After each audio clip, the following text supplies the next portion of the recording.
Happy late Asexual Awareness Day. I know it's a day late, but I really wanted to finish the book before I made this. I wanted to make a video on the book, Is Love the Answer by Uta Isaki. And since yesterday was Asexual Awareness Day, and I'm an arrow-ace person that loves finding new media that has or explores queerness in it, I figured no better time than now. I picked up the book in January, but it sadly got put on the long-to-read list of mine. I finally decided to pick it up and read it yesterday since I thought it was fitting. And as I read it I just knew I needed to make a video recommending it to people that may have similar interests in queer media as a whole or just want to see some good arrow-ace rep. The book follows Chika Hanai as she learns about what asexuality and aromanticism is and where she falls within the labels. At first I figured that would be about it as to what the story was about, which I'm not upset by but the way. But I tell you there was so much more in store, and is the big reason I love this book so much and want to recommend it to others. The book not only explores asexuality and aromanticism in ways that you don't usually see even within the limited amount of media we have covering it. Chika uses the labels, but as the author beautifully puts it, Chika didn't like conforming to the definition of normal, so I thought it wouldn't make sense to make her fit into the definition of asexual either. This is why she turned out this way. The pressures society puts on arrow-ace people is also written really well. There are scenes where people tell Chika that she's confused, or just hasn't found the right person, and so on. Which is something I think a lot of people on either the asexual or aromantic spectrum can relate to. It also shows the differences of how people will tell people these things based off of gender. With us both seeing Chika's experience and one of her roommates' experience, with societal pressure and how it differed based on their perceived gender, which I'll touch on more later.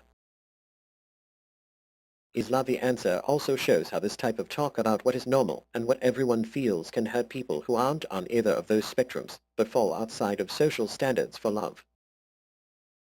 Chika and several of the other characters in Is Love the Answer don't fit perfectly into the labels they use, but those are where they feel comfortable, so that's what they use.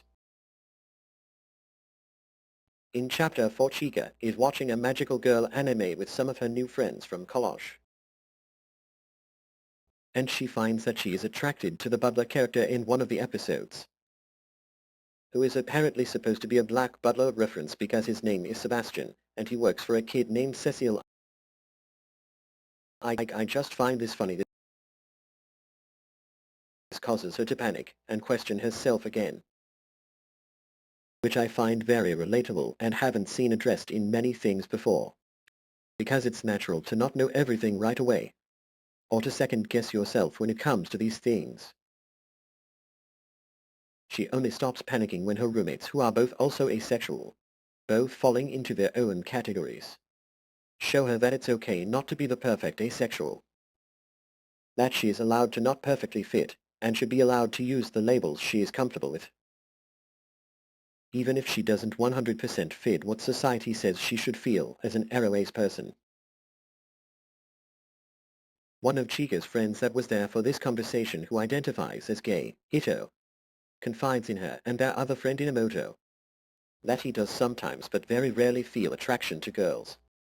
He relates to Chika's struggles because neither of them fit perfectly into their labels, but how that's still how they identify because that's what they believe fits them the best.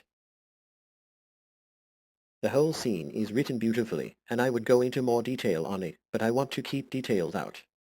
That way you guys can still go in and enjoy it for the first time.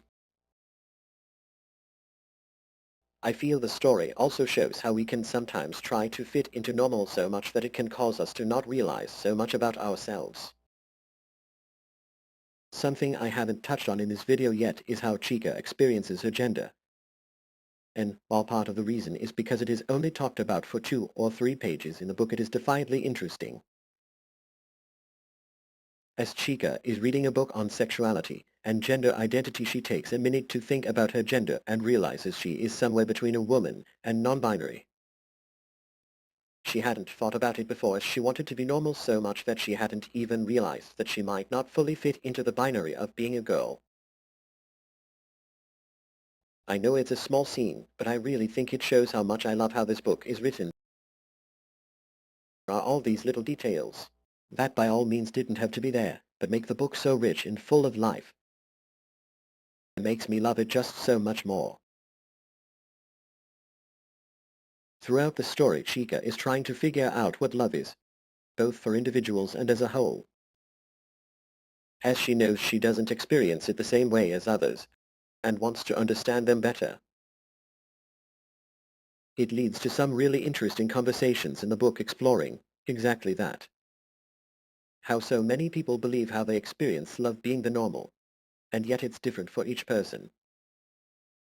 Such as things like where they draw the line of what cheating is and isn't, what they believe love entails, how people can be in a relationship and enjoy it even if they know it won't last, how some people can love each other and be married, but sex and romance not be a factor in that for them, and just so much more. As I said earlier, I'm intentionally not going into all the details for every scene or part because this really is a great book that deals with so many things I have always wanted to see even if I didn't realize it in media. And it's all written and illustrated so beautifully. I really do hope that some of you decide to go out and read it from here because it really is worth the read whether you're asexual or aromantic or not. And that's all then, Bingus, is I hope you enjoyed.